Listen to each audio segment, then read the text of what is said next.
Alam nyo ba sa totoo lang, hindi ko talaga piniling maging Catholic. Actually, ito nga yung iniiwasan kong religion. Bata pa kasi ako, masama na talaga ang tingin ko sa Catholic. Nakikita ko kasi sa aming mga babasahin, mga drawings na ang Catholic Church ay nagmula sa masama. At ito daw ay wawasakin pagdating ng paghukom. Ang Diyos daw ng Catholic ay kahoy. Kung ano yung mga paratang ng ibang religion, ganun din sa amin. Ganun din ang paratang namin sa Catholic. Pero hindi ko akalain na dahil sa madalas kong pagbabasa ng Biblia, ito rin ang naging dahilan kung bakit ako naging Catholic. Nakwento ko na sa inyo yung iba, pero meron ding isa pang dahilan kung bakit natuntun ko ang church na tatag mismo ni Jesus.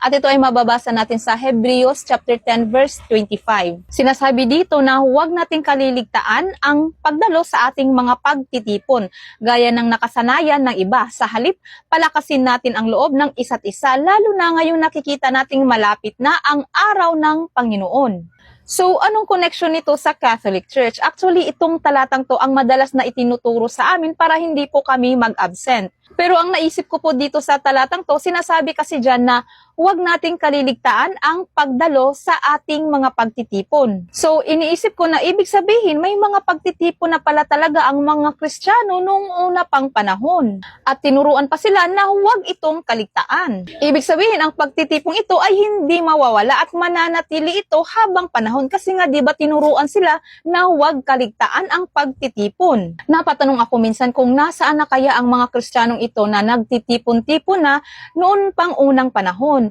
mula sa panahon ng mga apostoles hanggang ngayon. Kasi ang alam ko, ang dati kong religion na kinaaniban ko noon ay nagsimula lang noong 1870s. So nasabi ko na hindi ito yung pagtitipon na sinasabi sa Biblia. May ibang grupo pa na nagtitipon-tipon na mula pa sa panahon ng mga apostol hanggang sa panahon natin ngayon. Yun ang hinahanap kong grupo. Isa din sa Bible verse na palagi namin ginagamit ay itong Mateo chapter 24 verse 14. Sinasabi dito na ipapangaral sa buong sanlibutan ang magandang balitang ito tungkol sa kaharian ng Diyos upang magsilbing patotoo sa lahat ng mga bansa at sa kadarating ang wakas. Kung i-analyze kasi natin ito, utos ito ni Jesus sa mga apostol noong 33 AD, noong nandito pa siya sa lupa. Ibig sabihin, ang ebanghelyo ay nagsimula na panahon pa ng mga apostol. At ang alam ko na inutusan sila ni Jesus na ikalat ito sa buong daigdig at naniniwala kasi ako na nangyari yan sa totoong buhay. Hindi lang basta Bible story, ibig sabihin, ikinalat nga ng mga apostol ang ebanghelyo sa buong daigdig. At imposibleng hindi ito kumalat at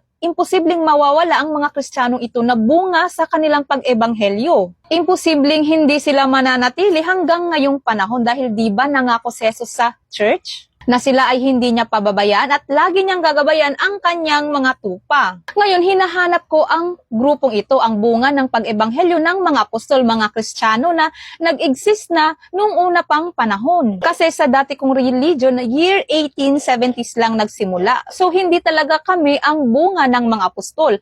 Kumbaga, sumulpot lang kami bigla noong 1870s. Walang connection sa mga apostol. Bali, ang ginawa ng founder ng aming religion, nagbasa ng Biblia, tapos gumawa ng sariling church na dapat hanapin niya kung saan na yung church na ginawa ni Jesus Christ.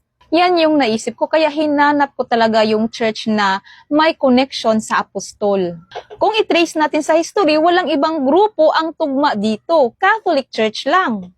Kaya yun, kung i-search natin, pag-aralan natin na ang history, Catholic Church is talagang founded by Jesus Christ. Kung ano man yung mga pagdududa nyo sa simbahan, kung ano man yung mga akusasyon mo, pag-aralan nyo po para maintindihan nyo ang simbahan. Hindi nyo namamalaya na brainwash lang pala kayo ng kaaway para layuan nyo ang totoong church na tatag ng ating Panginoong Hesukristo.